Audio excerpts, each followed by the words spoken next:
Assalamualaikum warahmatullahi wabarakatuh.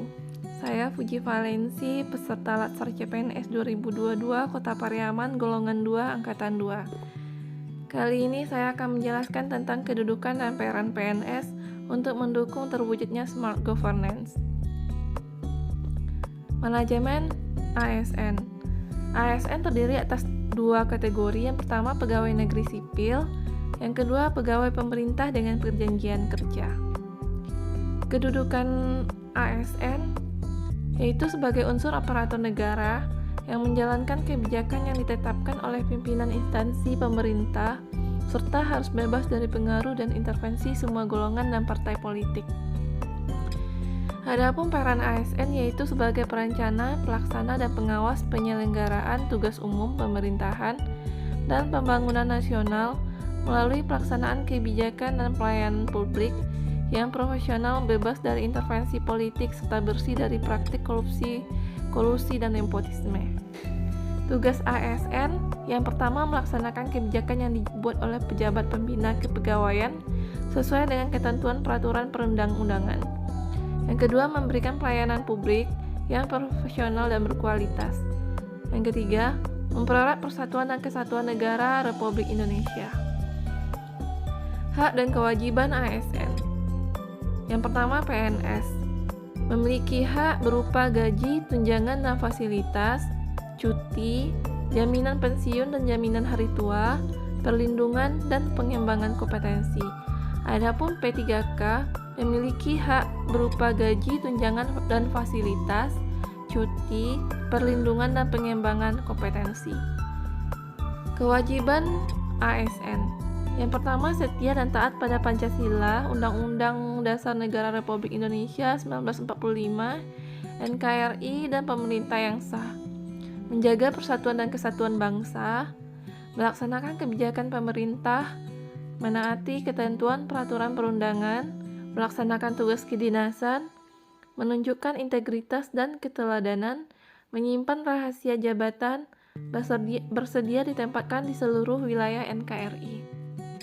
Konsep sistem merit dalam pengelolaan ASN.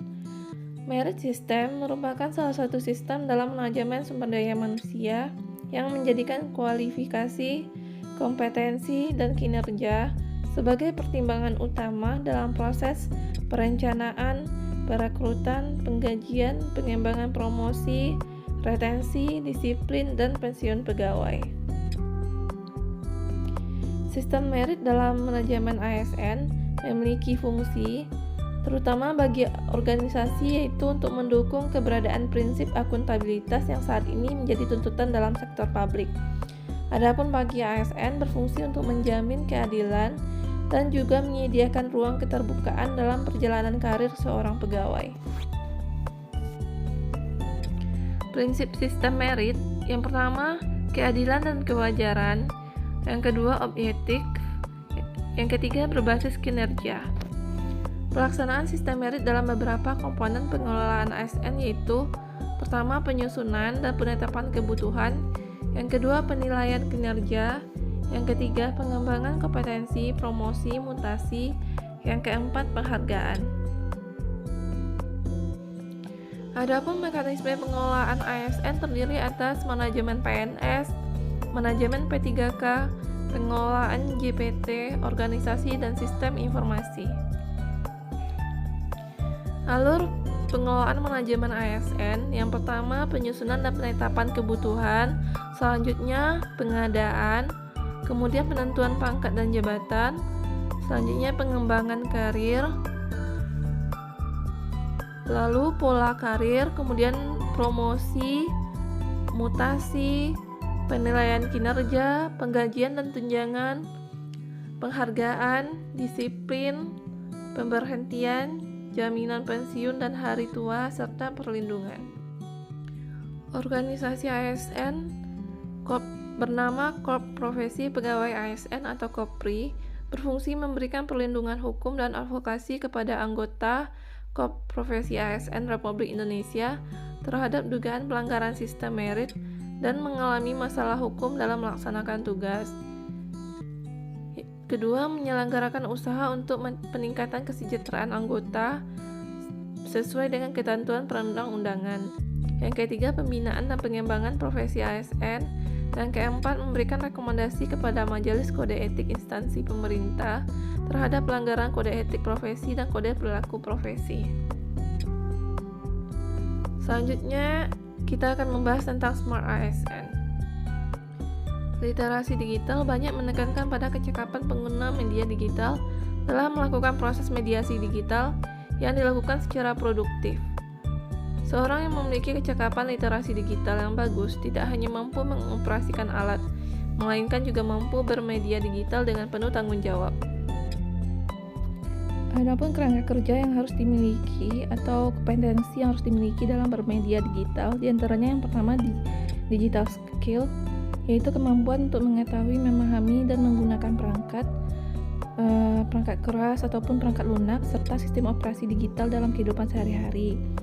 Kemudian digital culture, yaitu kemampuan membaca, menguraikan, membiasakan, memeriksa, dan membangun wawasan kebangsaan, nilai Pancasila dan Bhinneka Tunggal Ika dalam keseharian, dan digitalisasi kebudayaan melalui pemanfaatan TIK.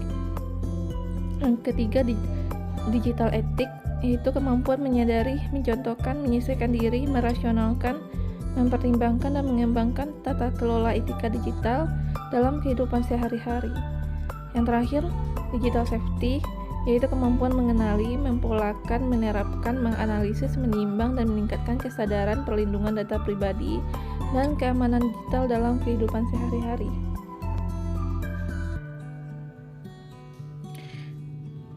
Dalam digital skill atau kemampuan individu dalam mengetahui, memahami, dan menggunakan perangkat keras dan peranti lunak serta sistem operasi digital dalam kehidupan sehari-hari, adapun yang dasar-dasar yang harus kita ketahui seperti yang pertama, pengetahuan dasar menggunakan perangkat keras seperti HP atau PC. Yang kedua, pengetahuan dasar mengoperasikan peranti lunak atau software serta aplikasi, pengetahuan dasar tentang mesin telusur dalam mencari informasi dan data, memasukkan kata kunci, dan memilah berita yang benar. Dasar yang ketiga yaitu pengetahuan dasar tentang beragam aplikasi chat dan media sosial untuk berkomunikasi dan berinteraksi, mengunduh dan mengganti setting. Dasar yang keempat yaitu pengetahuan dasar tentang beragam aplikasi dompet digital dan e-commerce untuk memantau keuangan dan bertransaksi secara digital.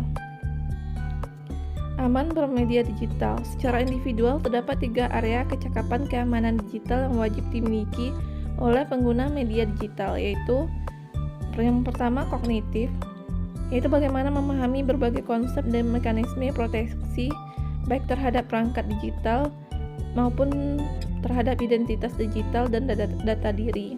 Yang kedua, afektif, yaitu empati agar pengguna media digital punya kesadaran bahwa keamanan digital bukan sekedar tentang perlindungan perangkat digital sendiri dan data diri sendiri, melainkan juga menjaga keamanan pengguna lain sehingga tercapai sistem keamanan yang kuat.